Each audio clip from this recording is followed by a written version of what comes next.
Hello everyone, welcome back to Maths and Matrix. I'm Lakshmam and here with the eighth another session which is the second session in the video series for NDA 1 2018 Mathematics Set A paper और इस session में हम लोग solve कर रहे हैं question number 11 onwards. So let's see this question number 11. If x plus log of 1 plus 3 to the power x with the base 15 is equals to x log of 5 to the base 15 plus log of 12 to the base 15 where x is an integer, then what is x equals to? If you notice the equation closely, here the x has no log term, but other all the terms have the log in it. So what we can do is, we can take with this x also the log. What log we shall take? We shall take the log to the base 15 because we observe that all the logarithms have come with base 15. तो हम क्या कर सकते हैं, ये x को यहाँ पे 1 तो रहता ही है ना, तो हम क्या करेंगे, उस 1 को हटा के हम वहां पे लिखेंगे log of 15 to the base 15, then plus है हमारा log of 1 plus 3 to the power x to the base 15 is equals to x into log of 5 to the base 15 plus log of 12 to the base 15. Now we can apply the properties. X will go to the power and then because of the plus product rule यहाँ पे use होगा, तो ये बन जाएगा log of 15 to the power x into 1 plus 3 to the power x. This is to the base 15. This is equals to यहाँ पे क्या होगा, x will go to the power and again the product rule will apply here. So it will be log of 5 to the power x into 1, what is that, 5 to the power x into 12. 12 we have here, है ना. So यहाँ पे भी क्या है, to the base 15. So both the side we have the log with the base 15, right? Antilog ले लिया, दोनों log cancel हो जाएंगे with the base 15 and what do we get, 15 to the power x multiplied by 1 plus 3 to the power x is equals to 5 to the power x multiplied by 12. Now what we can do, we can now simplify this 15 to the power x. 15 to the power x को हम लोग simplify कर सकते हैं क्या, 5 into 3 लिख के, तो इसको हम लिख सकते हैं 5 to the power x into 3 to the power x into 1 plus 3 to the power x is equals to 5 to the power x multiplied by 12. तो 5 to the power x cancel हो जा रहा है, ठीक है. तो यहाँ पे भी जो रिमेनिंग बच रहा वो है 3 to the power x plus 3 to the power x का स्क्वायर इज इक्वल्स टू 12, है ना. तो यहाँ पे हम क्या कर सकते हैं, we can take 3 to the power x to be t, तो ये बन जाएगा t square plus t minus 12 is equals to 0. What are the factors for minus 12, आप ले लो, क्या आपको मिडल टर्म चाहिए प्लस 1, तो प्लस 1 के लिए क्या ले सकते हैं, 4 इंटू माइनस 3, है ना. तो t square plus 4t minus 3t minus 12 is equals to 0. Gonna give you t into t plus 4. Minus 3 को common ले लो, t plus 4 मिलेगा. This is equals to 0. So t plus 4 is a common factor and t minus 3 is a remaining factor. So we are getting t is equals to minus 4 or t is equals to 3. But what is t? What is t? T is 3 to the power x. So here we have to take t to be positive only because this 3 to the power x cannot be negative. Can it be negative anytime? No, because it's exponential function. आप x को positive दो, negative दो, ये positive number ही रहेगा, ठीक है, negative हो नहीं सकता. So this is not possible. This is not possible value for t. So we are taking t equal to 3. So 3 to the power x equals to 3 to the power 1. X is equals to हो जाएगा 1. That's why our answer to this question is option C. Clear है. Next question देख लेते हैं. Next question है हमारा permutation combination से, number 12th question of this paper. How many 4 digit numbers divisible by 10 can be formed using the digits 1, 5, 0, 6, 7 without repetition of the digits. Digits का repetition allowed नहीं है और हमें बनाने हैं 4 डिजिट नंबर्स. तो 4 डिजिट नंबर बनाने तो है बट उन्होंने बोला है कि डिविजिबल बाय 10 होना. अभी डिविजिबल बाय 10 नंबर तभी होगा जब वंस प्लेस पे 0 रहेगा, तो 0 तो तभी आएगा जब हम वंस प्लेस को 0 भर देंगे, है ना. तो इसीलिए यहाँ पे तो 0 फिक्स है, 0 फिक्स है. तो बचे कितने डिजिट, अभी 3 डिजिट्स बचे, है ना. तो ये 3 डिजिट के लिए हमारे पास रिमेनिंग डिजिट्स कितने हैं, रिमेनिंग डिजिट्स आर 1, 5, 6, 7, 4 है. So we have to arrange these 4 digits in 3 places into the one way for arranging the 0 at one's place. So ये 4 पे 3 हो जाएगा, 4 factorial upon 1 factorial, that is 4 into 3 into 2, ये हो जाएगा 4 3 जा 12, 12 2 जा 24. तो इसका आंसर आ जाएगा ऑप्शन ए. अभी इसका अदर वे भी बता देते हैं. देखो रिपीटेशन अलाउड नहीं है. अभी 0 को तो आपने भर दिया वंस प्लेस पे, तो कोई भी प्लेस भरने के लिए अभी समझो आपने 10th प्लेस चूज किया तो इसको 4 वे रहेंगे. अगर आपने अभी रिमेनिंग प्लेस अपना 100 प्लस चूज किया तो भी ये 2 डिजिट यूज हो गए 5 में से, तो इसको 3 रहेंगे, इसको 2 रहेंगे, तो कैसे भी आंसर क्या आना है 4 इंटू 3 इंटू 2, ये 0 नहीं है, ये 1 वे है इंटू 1, तो ये तो आंसर 24 ही आना है कैसे भी। समझ में आ रहा है ना आपको? तो आंसर कैसे भी ऑप्शन ए है।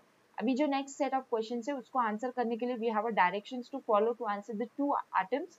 ठीक है, क्या है direction? In a class there are 54 students who are good in Hindi only, 63 students who are good in mathematics only and 41 students good in English only। मतलब इन लोगों ने बोला है only only, तो यहाँ पे 3 सर्कल बना लो, 3 सब्जेक्ट दिख क्या रहे हैं ना, तो ओनली की बात हो रही है यहाँ पे। जब मैं ये पार्ट शेड कर रही हूँ, ये सब ओनली वाले पार्ट्स हैं।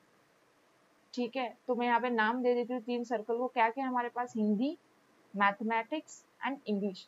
अभी ओनली मैथ अपना ओनली हिंदी वाले पहले है 54, ये जो मैंने शेड किया उतने ही 54 है, फिर 63 है हमारे मैथ्स वाले एंड 41 है इंग्लिश वाले। आगे बोला है 18 students who are good in both Hindi and mathematics, Hindi and mathematics दोनों, हिंदी एंड मैथमेटिक्स का ये पूरा सर्कल आता है। तो मैं इसको शेड नहीं करूंगी यहाँ पे क्योंकि कंफ्यूजन हो जाएगा, क्योंकि आपको दिख रहा है ना ये रीजन भी यहाँ पे, तो मैं यहाँ पे लिखूंगी हिंदी इंटरसेक्शन मैथ्स, इसका कार्डिनलिटी कितना बोला है 18, एंड क्या बोल रहा है 10 students who are good in all the 3 subjects, मतलब cardinality of Hindi intersection with maths intersection with English, ये कितना 8। आपको ये समझ में आ रहा है? इधर 8 कौन है बंदा? ये जो बंदा है ना, ये जो रीजन है ये कितना है 8 है, तो ये बचा हुआ 8 कितना रहेगा? सॉरी 8 बोला था क्या? 10 बोला था ना, सॉरी देखो यहाँ पे कितना बोला है उन्होंने, 10 students are good in all 3 subjects, ये 10 था, तो ये जो वैल्यू है 10 है, तो ये रिमेनिंग इधर कितनी रहेगी 8 रहेगी, क्योंकि ये 18 था ना, 18 था ना, तो ये ओनली जो रहेगा ओनली का 8 रहेगा रीडिंग। ओनली जब बोलेंगे, only in Hindi and maths बोलेंगे तो 8, हिंदी एंड मैथ्स मिला के अगर बोलेंगे जिसमें इंग्लिश भी हो सकता है तो वो 18 है टोटल। ठीक है, तो आप अभी आपको समझ में आ रहा है? अभी क्वेश्चन क्या बोल रहा है देखते हैं। क्वेश्चन हमें बोल रहा what is the number of students who are good in either Hindi और mathematics but not in English. इसका मतलब क्या होता है? हिंदी और मैथमेटिक्स, हिंदी और मैथमेटिक्स बट नॉट इंग्लिश। ठीक है, इसका समझ में आ रहा है इसका मीनिंग? तो आप डायरेक्ट नंबर्स ले लो ना, हिंदी और मैथमेटिक्स, हिंदी में कितने थे 54, मैथमेटिक्स के कितने थे 63 है ना। इंटरसेक्शन में क्या लेना है? ई डैश लेना है, मतलब नॉट इंग्लिश, और चलेगा मैथ्स और हिंदी दोनों चलेगा। मैथ्स और हिंदी के ये ओनली वाले 8 ले लेंगे, ये भी तो मैथ्स और हिंदी के है ना, इसमें इंग्लिश नहीं है, तो इसीलिए इसका एडिशन हो जाएगा हमारा आंसर। ये कितना हो जाएगा? ये 8 प्लस 3 11, 11 प्लस 4 15, कैरी 1, फिर ये हो जाएगा 12, 125 हो रहा। आंसर आ रहा ऑप्शन सी। आगे क्वेश्चन क्या बोल रहा? What is the number of students who are good in Hindi and mathematics, Hindi and mathematics but not English. अभी तो यहाँ पे ऑलरेडी हमारे पास हिंदी एंड मैथमेटिक्स का रीडिंग था फ्रॉम द क्वेश्चन। हमारे पास ये जो 18 मेंबर्स थे हिंदी एंड मैथमेटिक्स के थे, बट इनमें क्या था? यहाँ पे 10 कॉमन वाले भी थे ना, ओनली हिंदी वाले एंड मैथमेटिक्स हमने आंसर निकाल लिया 8 है, तो इसका आंसर तो 8 ही होना है, क्योंकि इसमें इंग्लिश नहीं इंक्लूड होना। तो 18 माइनस कितना और 18 माइनस 10 हो रहा, 8 आ रहा। ये actually only number of H intersection M का हिस्सा है, क्योंकि उन्होंने बोला है हिंदी एंड मैथमेटिक्स बट नॉट इंग्लिश। समझ में आ रहा है ना? ये जो डायग्राम थी हमारी, ये जो रीजन है इसमें हिंदी एंड मैथमेटिक्स है, बट इसमें कॉमन रीजन भी आ रहा है ना इंग्लिश वाला, तो इसको हटा देना है। आपको समझ में आ रहा है? ये जो ब्लू वाला हिस्सा है इसको माइनस करना है। ये रेड वाला टोटल रेड कितना था 18 था, माइनस ब्लू किया 10, तो ये 8 आएगा ना। क्लियर है ना? तो इसका आंसर क्या है? ऑप्शन नंबर डी है। क्लियर है बात? सिंपल सा केस था ये, इसको फॉर्मूला लेके सॉल्व करने की जरूरत नहीं थी।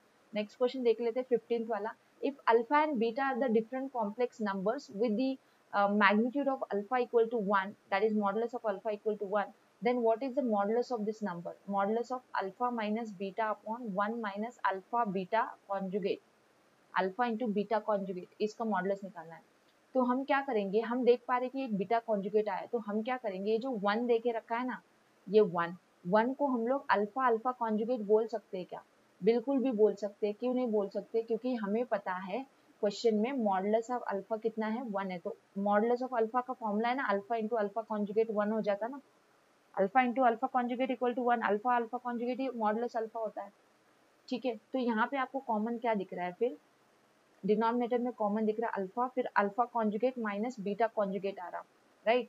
डिनोमिनेटर में और कुछ दिख रहा है आपको सिंप्लीफिकेशन, ये हो जाएगा alpha minus beta the whole conjugate, conjugate का प्रॉपर्टी है ना। फिर न्यूमरेटर में मॉडुलस लगा दो, डिनोमिनेटर में मॉडुलस लगा लो।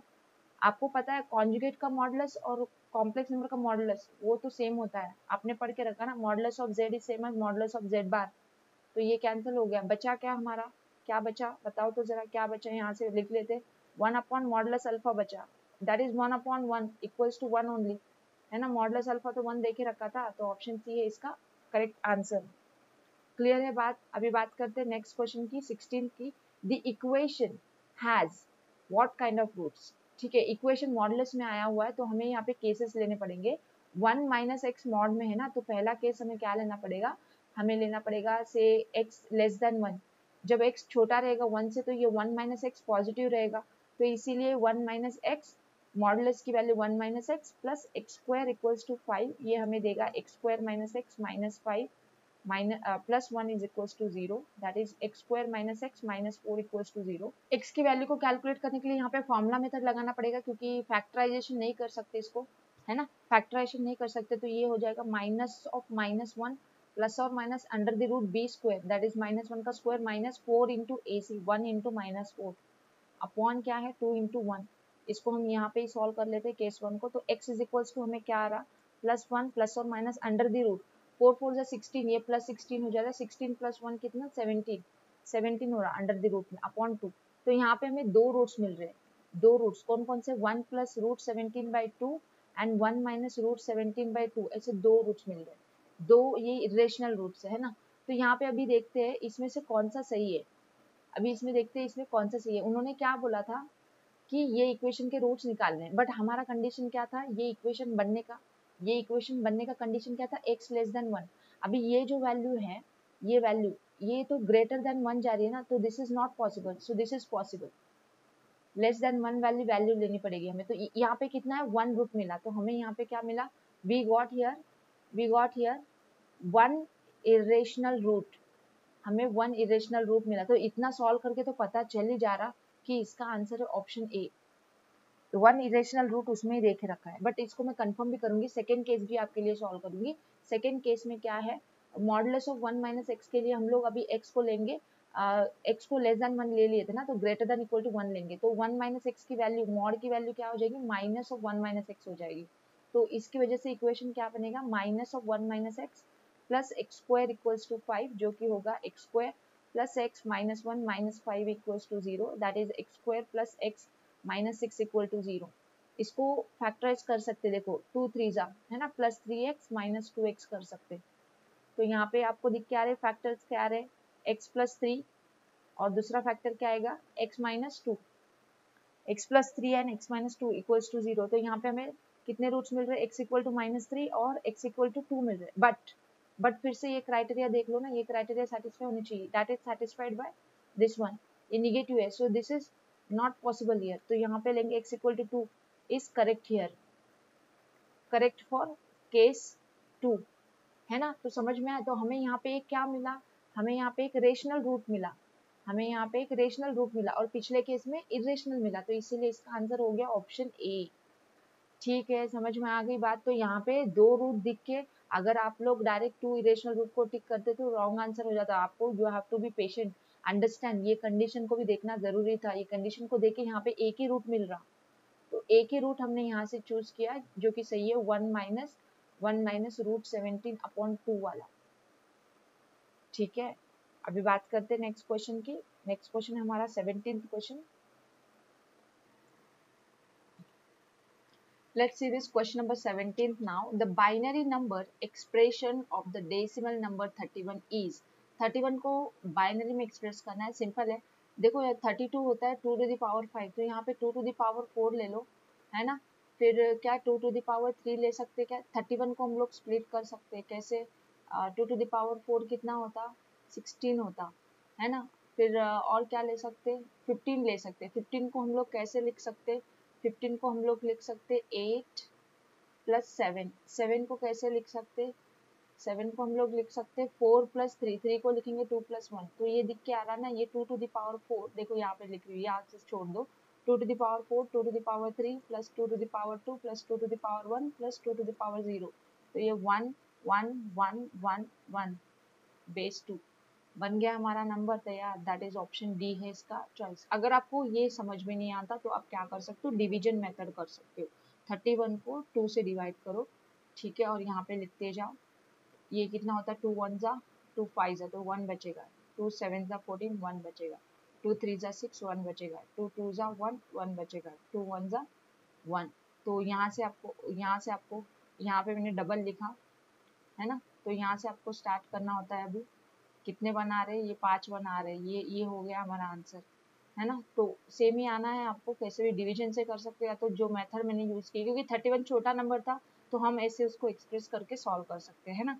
नेक्स्ट क्वेश्चन देख लेते, 18th वाला सिंपल सा क्वेश्चन था। What is iota to the power 1000 plus iota to the power 1001 plus iota to the power 1002 plus iota to the power 1003 equal to, it will be 0 because हमने पढ़ के रखा है I to the power R plus I to the power R plus 1 I to the power R plus 2 plus I to the power R plus 3। अगर आप iota की सम में लेते हो पावर्स, एनी 4 कॉन्जिक्यूटिव पावर्स को अगर सम में लेते हो तो उनकी एडिशन होती है 0, तो ये 0 ही होगा। कैसे, मैं आपको यहाँ पे कंफर्म करवाती हूँ। देखो ये वाला सम, यहाँ पे हम लोग आई टू द पावर 1000 को कॉमन ले लेंगे, तो ये 1 plus iota to the power 1 plus iota to the power 2 plus iota to the power 3 बचेगा।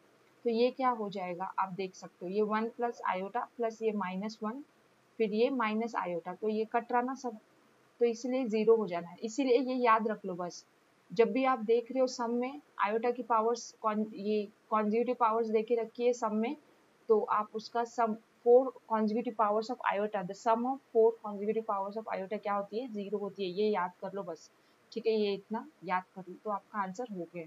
ऑप्शन ए है इसका आंसर, क्या है, ऑप्शन ए। ठीक है, अभी बढ़ते हैं आगे with the next question 19th one. What is log of 1 over sorry what is 1 over log of n to the base 2 plus 1 over log of n to the base 3 so on plus 1 over log of n to the base 100 equal to where n is not equal to 1। तो यहाँ पे आप देख पा रहे हो, आप इसका यूज कर सकते हो। आपको पता है log of a to the base b क्या होता है, log of b to the base a 1 over में 1 over log of B to the base, change of base law होता है ना, तो इसका हम यहाँ पे हेल्प कर ले सकते हैं। ये रेसिप्रोकल में दे के रखा है ना, तो ये टर्म को हम लोग कैसे लिख सकते हैं, log of 2 to the base N, second term को log of 3 to the base N, so on last term क्या है, log of 100 to the base N. तो ये हो जाएगा log of 2 into 3 into 4 into so on into 100, है ना, to the base N. तो अभी ये क्या हो जा रहा, अभी ये क्या हो जा रहा, ये 100 फैक्टोरियल हो जा रहा टू द बेस एन, क्या हो जा रहा 100 फैक्टोरियल। तो इसको अगर रेसिप्रोकल में लिखेंगे तो 1 over log of n to the base 100 factorial, जो कि देके रखा ऑप्शन ए में। अगर समझो इस क्वेश्चन में n की वैल्यू देके रखती है 100 फैक्टोरियल, फिर से इसका आंसर हो जाता 1। ऐसा क्वेश्चन हमने कर लिया इसी पेपर में पार्ट 1 के वीडियो में, आपको रिमेम्बर होगा, है ना। तो इसका आंसर क्लियर है आपको। नेक्स्ट क्वेश्चन की बात करते हैं, क्वेश्चन नंबर 20।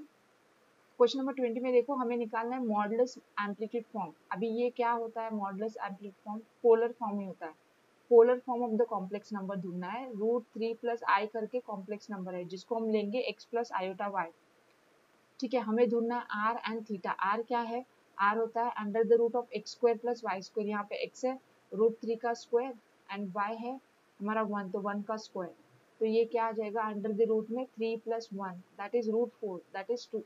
आर हमें मिल गया। थीटा क्या आएगा, थीटा tan इनवर्स ऑफ, यहाँ पे दोनों पॉजिटिव हुए तो डायरेक्ट ले लो 1/√3, है ना, फर्स्ट क्वाड्रेंट में है, तो direct theta equal to calculate करो tan inverse of 1/√3। tan inverse of 1/√3, 1/√3 किसकी वैल्यू है tan में, tan 30 डिग्री की वैल्यू, तो ये है π/6, π/6 होता है ना 30, तो थीटा हमें मिल गया π/6। अभी पोलर फॉर्म लिख के देंगे हम। पोलर फॉर्म क्या होता है, z का r times cos theta plus iota sin theta. r होता है 2, यहाँ पे 2 है ना, r अपना क्या है, यहाँ पे 2 है, ठीक है। तो 2 times cos of theta, theta क्या है π/6 plus iota times sin of π/6, तो इसका आंसर है हमारा ऑप्शन नंबर बी। क्लियर है। सेशन में हमने सॉल्व किए क्वेश्चन नंबर 11 से लेके क्वेश्चन नंबर 20 तक। Next 10 question I will bring it in the next session. Till then good bye and stay tuned with me and do not forget to subscribe to my YouTube channel.